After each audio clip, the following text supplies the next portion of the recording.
علیکم ورحمۃ اللہ وبرکاتہ۔ الحمد للہ رب العالمین والصلاة والسلام علی رسولہ الکریم، اما بعد واعوذ باللہ السمیع العلیم من الشیطان الرجیم۔ یقول اللہ سبحانہ وتعالی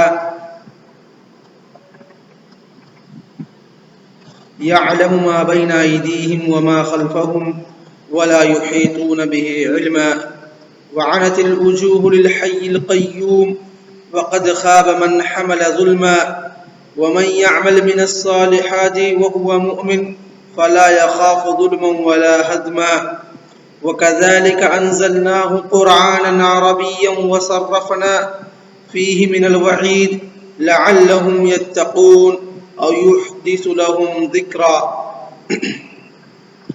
اللہ رب العالمین اس آیت کے اندر ارشاد فرما رہا ہے یعلم ما بین ایدیہم وما خلفہم، کہ اللہ رب العالمین کے پاس علم ہے، اللہ رب العالمین ہر چیز کو جاننے والا ہے۔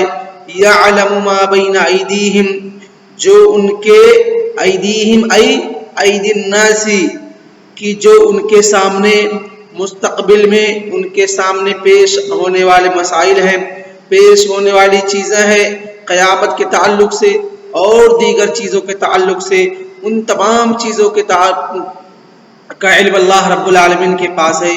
وما خلفہم، اور جو کچھ انہوں نے اپنے پیچھے چھوڑا ہے، یعنی دنیاوی زندگی میں جو بھی عمل کیے ہیں، جو بھی کام کیے ہیں، جو کچھ بھی کیے ہیں، ان تمام چیزوں کا علم اللہ رب العالمین کے پاس ہے۔ یعنی اللہ رب العالمین کہہ رہا ہے کہ اے لوگوں، تم آخرت میں جو تمہارے ساتھ پیش آئیں گی، جو مسائل تمہارے ساتھ پیش آنے والے ہیں، جو کچھ تمہارے ساتھ ہونے والا ہے، ان تمام چیزوں کا علم، اور جو کچھ تمہارے ساتھ دنیا کے اندر ہو چکا ہے اس کا بھی علم اللہ رب العالمین کے پاس ہے۔ ولا یحیطون بہ علما، اور کوئی مخلوق اللہ رب العالمین کا احاطہ، اللہ رب العالمین کے علم کا احاطہ نہیں کر سکتی ہے۔ اللہ رب العالمین نے اس سے پہلی والی آیت کے اندر کیا فرمایا؟ یوم، جس کا دراسہ ہم نے کل کیا، اللہ رب العالمین فرماتا ہے یومئذ لا تنفع الشفاعۃ الا من اذن له الرحمن ورضی له قولا، کہ اس دن شفاعت کی اجازت کس کو ملے گی؟ جس سے اللہ رب العالمین راضی ہو اور جس کو اللہ رب العالمین اجازت دے دے۔ تو ہم نے پڑھا کہ شفاعت کی 3 شرطیں ہیں۔ پہلی شرط ہے رضی اللہ سبحانہ وتعالی عن الشافع، دوسری شرط ہے رضی اللہ سبحانہ وتعالی عن المشفوع، تیسری شرط ہے اذن اللہ سبحانہ وتعالی۔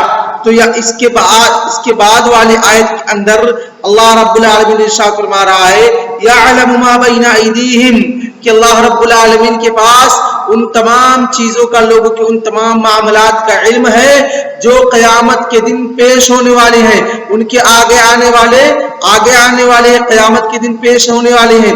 یعنی کہ ان میں سے کون لوگ جو انبیاء کرام اور صلحاء کے اور صالحین اعظام کے سفارش کے مستحق ہیں، ان تمام چیزوں کا علم کس کے پاس ہے؟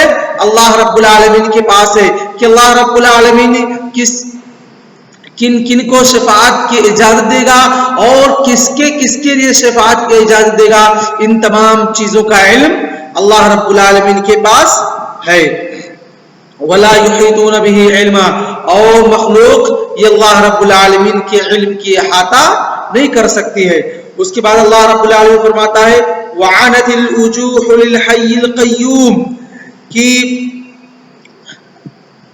زندہ اور قائم ذات کے لیے، یعنی اللہ رب العالمین کے لیے جس کی صفت ہے حی، اللہ رب العالمین کیا ہے؟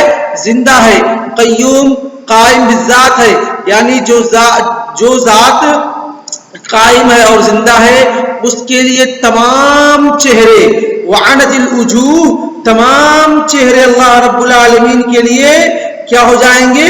سامنے جھکے ہوئے ہوں گے، یعنی تکون وجوہ الخلائق امام اللہ سبحانہ وتعالی ماذا خاضعن کہ تمام چہرے قیامت کے دن اللہ رب العالمین کے سامنے کیا ہوں گے؟ جھکے ہوئے ہوں گے. ان کے چہرے کیا ہوں گے؟ اللہ رب العالمین کے سامنے جھکے ہوئے ہوں گے. کب جھکے ہوئے ہوں گے؟ جب اللہ رب العالمین ان تمام لوگوں کو حساب و کتاب کے لیے میدان محشر میں اکٹھا کیا ہوگا. اللہ رب العالمین حساب و کتاب شروع کرے گا. اس وقت تمام کے تمام لوگوں کے چہرے اللہ رب العالمین کے سامنے جھکے ہوئے ہوں گے. وَقَدْ خَابَ مَنْ حَمْلَ ظُلْمًا اور وہ بندہ خسارے میں ہے، وہ بندہ نقصان اٹھانے والے میں سے ہوگا، وہ بندہ برباد ہونے والے لوگوں میں سے ہوگا. من حمل ظلم جس نے دنیا کے اندر کیا اٹھایا؟ ظلم اٹھایا. جس نے دنیا کے اندر کیا اٹھایا؟ ظلم اٹھایا. تو یہاں پر ظلم کے اندر ساری چیزیں داخل ہیں. چاہے وہ بندہ اگر دنیا کے اندر کسی دوسرے کے اوپر ظلم کر رہا ہے، کسی دوسرے کے حقوق کو کھا رہا ہے، جو چیزیں واجب تھی، جو اس کا حق، جس کا جو حق ہے اس کو حق ادا نہ کر کے اس کے حق کو ہڑپ کر رہا ہے، تو یہ بھی ظلم کر رہا ہے. اور اسی طریقے سے ان تمام ظلموں میں سے جو سب سے بڑا ظلم ہے وہ کون سا ظلم ہے؟ جیسا کہ اللہ رب العالمین نے قرآن مقدس کے اندر ارشاد فرمایا ان الشرک لظلم عظیم کہ ان تمام ظلموں میں سے سب سے بڑا ظلم شرک ہے، جس کو اللہ رب العالمین کبھی معاف نہیں فرمائے گا. جیسا کہ اللہ رب العالمین ارشاد فرماتا ہے انه من يشرك بالله فقد حرم الله عليه الجنہ ومأواه النار وما للظالمین من انصار کہ ان ظالموں کا کوئی مددگار نہیں ہوگا. تو من وقد خوابا کہ وہ بندہ خسارے میں ہے، وہ بندہ نقصان اٹھانے والے میں سے ہے. من حمل ظلم جس نے دنیا کے اندر کیا کیا؟ ظلم اٹھایا، یعنی کہ لوگوں کے اوپر ظلم کر کے ان کے حقوق کو کھایا اور اللہ رب العالمین کے ساتھ ظلم کیا، یعنی وضع الشیء فی غیر محلہ کی عبادت کرنے کے لائق اللہ رب العالمین کی ذات تھی. یہ تھی کہ عبادت صرف اور صرف اللہ رب العالمین ہی کی جائے، مگر اس نے کیا کیا؟ اس حق کو اللہ رب العالمین کے ساتھ نہ ادا کر کے بلکہ اللہ رب العالمین کے حق کو اس کی جگہ میں نہ رکھ کر کے دوسری جگہ میں رکھا. اللہ رب العالمین کی عبادت کو غیر اللہ کے لیے کیا، تو گویا کہ اس نے اللہ رب العالمین کے ساتھ ظلم کیا. اور جو بھی دنیا کے اندر ظلم کرے گا، دنیا کے اندر یا وہ ظلم اللہ رب العالمین کے ساتھ کرے گا یعنی شرک کرے گا، تو اس کا بدلہ بھی اللہ رب العالمین اس کو دے گا کہ اس کا ٹھکانہ جہنم ہے. اور اگر دنیا کے اندر رہ کر کے کوئی بندہ کسی دوسرے مخلوق پر ظلم کرتا ہے تو اس کا بھی بدلہ اللہ رب العالمین اس کو دلائے گا. جیسا کہ اللہ کے رسول صلی اللہ علیہ وسلم فرماتے ہیں لَتُوَدُّنَّ کہ لوگ قیامت کے دن اگر کسی کے اوپر ظلم کیے ہیں تو اس کا بدلہ اللہ رب العالمین قیامت کے دن دلائے گا. جیسا کہ ایک دوسری حدیث کے اندر ہے کہ اگر کوئی سینگ والی بکری کسی بغیر سینگ والی بکری کو مارا ہے، دنیا کے اندر ظلم کیا ہے ناحق، تو اللہ رب العالمین اس بکری کو بھی اس کا حق دلائے گا. اس کے اوپر جو ظلم ہوا ہے اس کا بدلہ اللہ رب العالمین دلائے گا. اسی طریقے سے اللہ کے رسول صلی اللہ علیہ وسلم نے فرمایا ایاکم والظلم فإن الظلم ظلمات یوم القیامہ کہ اے لوگو ظلم سے بچو، اے لوگو ظلم سے بچو، ایاکم والظلم ظلم سے بچو، فإن الظلم ظلمات یوم القیامہ کہ اصل ظلم و زیادتی کا کیا ہے؟ قیامت کے دن، یعنی کہ جب اس کا بدلہ تمہیں دینا پڑے گا. اگر تم کسی کے ساتھ ظلم کر کے آئے ہو اس کا بدلہ دینا پڑے گا، پھر آپ کو پتہ لگے گا کہ ظلم کسے کہتے ہیں. اس کے بعد اللہ رب العالمین آگے ارشاد فرماتا ہے وَمَن يَعْمَلْ مِنَ الصَّالِحَاتِ وَهُوَ مُؤْمِنٌ فَلَا يَخَافُ ظُلْمًا وَلَا هَضْمًا. وَمَن يَعْمَلْ مِنَ الصَّالِحَاتِ وَهُوَ مُؤْمِنٌ کہ جس نے دنیا کے اندر رہ کر کے نیکی کے کام کیے، بھلائی کے کام کیے، اچھائی کے کام کیے، وَهُوَ مُؤْمِنٌ اور وہ بندہ مومن ہے، اور وہ بندہ مومن ہے. گویا کہ اچھائی اور بھلائی کے کام کافروں سے بھی صادر ہو سکتے ہیں. تو اگر وہ لوگ دنیا کے اندر رہ کر کے اچھائی اور بھلائی کا کام کیے ہیں لیکن مومن نہیں، تو اس کا کوئی فائدہ نہیں ہونے والا ہے.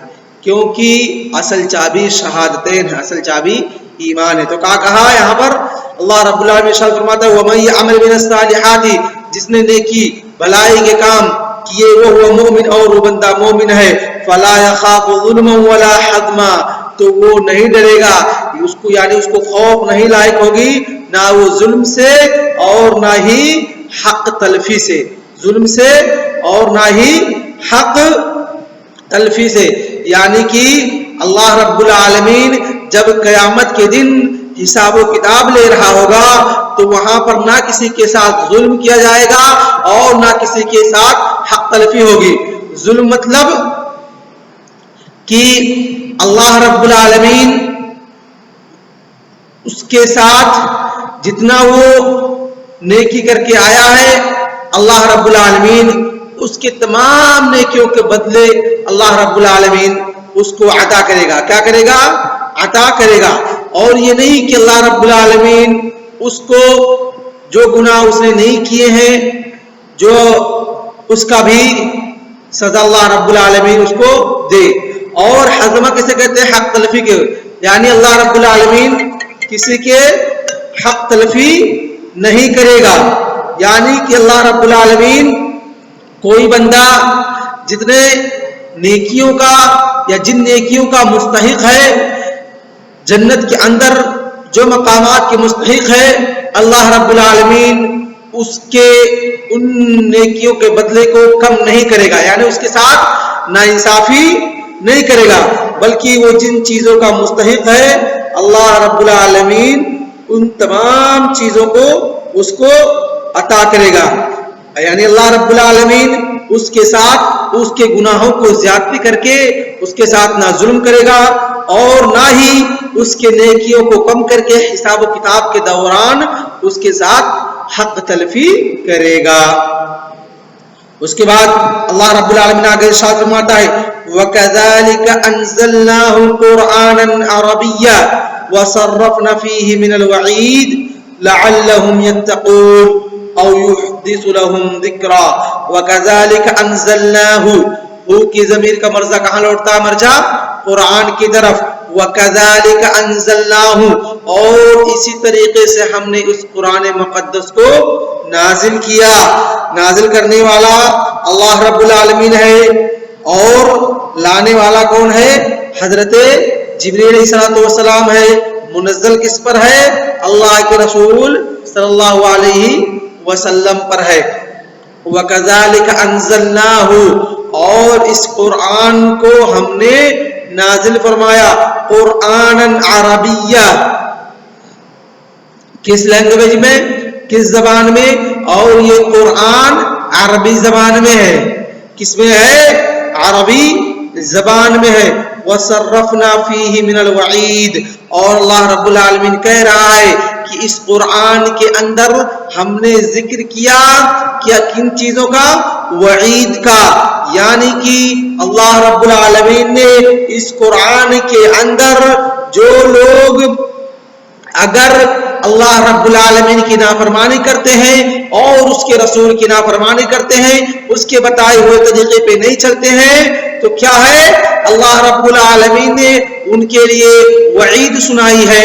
اور اسی طریقے سے وہ امم سابقہ جنہوں نے اپنے رسولوں کی نافرمانی کی، جنہوں نے اللہ اور اس کے رسول کی باتوں کو نہیں مانا، ان کے ساتھ جو واقعات پیش ہوئے، ان کے ساتھ اللہ رب العالمین نے ان کے اوپر جو عذاب نازل فرمائی، ان تمام چیزوں کا، ان تمام وعید کا اللہ رب العالمین نے کیا کیا ہے؟ اس قرآن مقدس کے اندر ان تمام وعید کا اللہ رب العالمین نے ذکر کیا ہے کہ اگر تم نافرمانی کرو گے، اگر تم کفر کرو گے، اگر تم شرک کرو گے تو اللہ رب العالمین تمہارا حاصل ویسے کرے گا جیسا کہ امم سابقہ کا کیا، یا مستقل طور پر کہ اللہ رب العالمین تم کو جہنم میں داخل کرے گا۔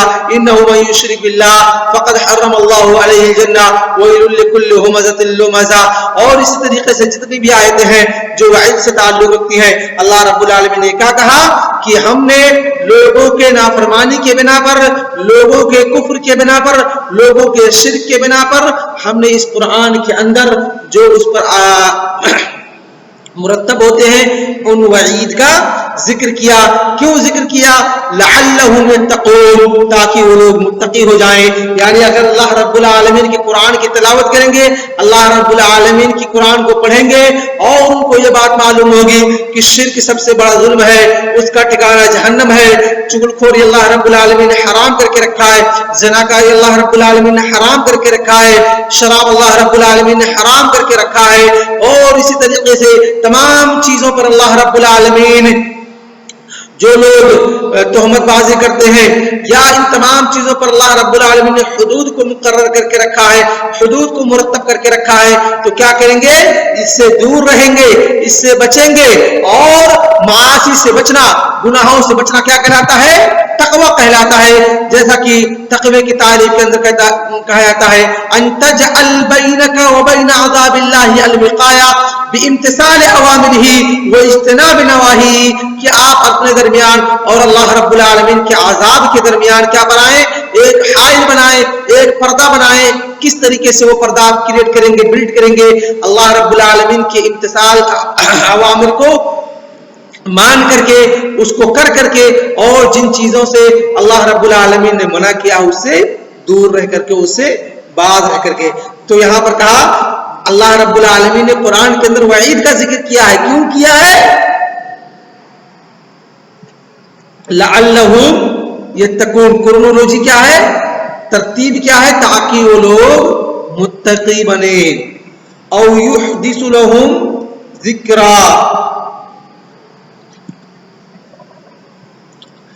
یا یہ قرآن ان کے لیے ذکر، نصیحت، پند، وعظ لے کر کے آئے، ذکر کرے، تاکہ یہ لوگ فیتعظوا ویعتبروا، جس سے وہ لوگ کیا کریں؟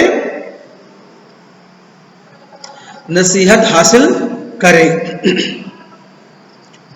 تو آج کا درس بس اتنا ہی، اسی پر اکتفا کرتے ہیں. صلی اللہ علی نبینا محمد وعلی آلہ وصحبہ اجمعین. والسلام علیکم ورحمۃ اللہ وبرکاتہ.